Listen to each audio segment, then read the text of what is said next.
நாட்டில் வேலை தேடி அலைபவர்களின் எண்ணிக்கை மக்கள் தொகையைப் போலவே நாளுக்கு நாள் அதிகரித்து வருகிறது. அரசுத்துறை நிறுவனங்கள், கார்ப்பரேட் நிறுவனங்களையே பெரும்பாலானோர் குறிவைத்தாலும் மீதமுள்ளவர்களுக்கு வேலைவாய்ப்பையும் வருமானத்தையும் தருவது சிறு குறு மற்றும் நடுத்தர தொழில் நிறுவனங்கள்தான்.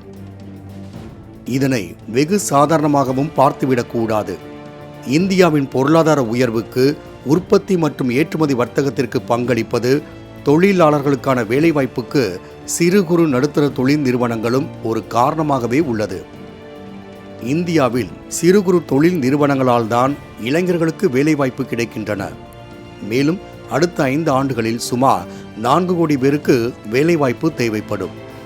அதே நேரம் தற்போது வேலை தேடி தவிக்கும் இளைஞர்களையும் சேர்த்து அடுத்த 5 ஆண்டுகளில் மிகப்பெரிய எண்ணிக்கையில் உருவெடுக்கும். ஆகவே நாட்டின் முன்னேற்றத்தை மனதில் வைத்து சிறு குறு தொழில் நிறுவனங்களுக்கு பட்ஜெட்டில் முக்கியத்துவம் தர வேண்டும் என்கிறார் இந்திய தொழில் முனைவோர் சங்கத்தின் தேசிய தலைவர் KE ரகுநாதன். கடந்த 2024-25 நிதியாண்டில் ஏற்றுமதியாகும் பொருள்களில் சிறு குறு நடுத்தர தொழில்துறையில் உற்பத்தி பொருள்களின் பங்கு 45.7% இருப்பதாக குறிப்பிடப்பட்டது. இதைத் தொடர்ந்து நடப்பாண்டில் தாக்கல் செய்யப்படும் பட்ஜெட்டில் சிறு குறு மற்றும் நடுத்தர தொழில் நிறுவனங்களுக்கென்று வெளியாக உள்ள அறிவிப்புகள் குறித்து மக்கள் மத்தியில் எதிர்பார்ப்புகள் நிலவி வருகிறது. சிறு குறு தொழில்களை மேம்படுத்தும் வகையில் அந்நிறுவனங்களுக்காக கடன் வழங்குவதற்கு தனி வங்கி அமைத்து கொடுப்பதோடு வட்டி விகிதத்தை முறைப்படுத்தினால் மிகவும் பயனுள்ளதாக அமையும் என எதிர்பார்க்கப்படுகிறது. மூலப்பொருள்களின் விலை ஒரு பக்கம் விண்ணை மூட்டும் நிலையில் இதனை உற்பத்தி சந்தைப்படுத்துவதே மிகப்பெரிய சவால். அந்த வகையில் கலைப்பொருள்களுக்கு 12% GST விதிக்கப்படுகிறது. இதேபோன்ற GST உயர்வு இந்த பட்ஜெட்டில் தலைதூக்காமல் இருந்தாலே போதும். பட்ஜெட்டில் தங்கள் வாழ்வாதாரத்தை மேம்படுத்த அரசு நடவடிக்கை எடுக்கும் என்ற நம்பிக்கை தமக்கு இருப்பதாகவும் கூறுகிறார் சிறு குறு தொழில் முனைவோரான ராஜேந்திரன்.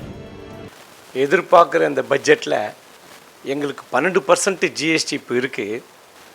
இந்த பட்ஜெட்டில் எங்கள் GST அமௌண்ட்டை குறைச்சாங்கன்னா எங்கள் வியாபாரம் இன்னும் கொஞ்சம் சிறப்பாக இருக்கும். கடந்த சில வருஷமாக GSTயில் பாதிக்கப்பட்டு வியாபாரம் ரொம்ப கொஞ்சம் குறைவாக இருக்குது. இன்னும் சொல்ல போனால் மந்தமாக இருக்குது. தொழிலாளர் அப்படியே இருக்காங்க. ஆனால் அவங்களுக்கு வேலை கொடுக்கறதுக்குண்டான மூலதன பொருள் தான் எங்களுக்கு அதிகமான விலையாக தெரியுது. வர பட்ஜெட்டில் மத்திய அரசு அவங்களுடைய கருணை பார்வை எங்கள் மேலே பட்டுதுன்னா 12 விழுக்காடுன்றதை குறைச்சி கொடுத்தாங்கன்னா நாங்களும் மக்களுக்கும் அந்த பொருளை கொண்டு போய் சேர்க்கறதுக்கு பெரிய ஆர்வத்தை எங்களால் தர முடியும்.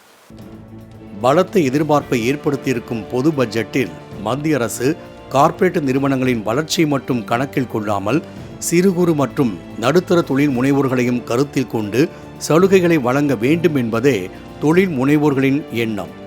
நாமும் அதையே எதிர்பார்த்து காத்திருப்போம். மாலை முரசு செய்திகளுக்காக ஒளிப்பதிவாளர்கள் காங்கேயன் மற்றும் பிருத்திவிராஜுடன் செய்தியாளர் ராஜேஷ்.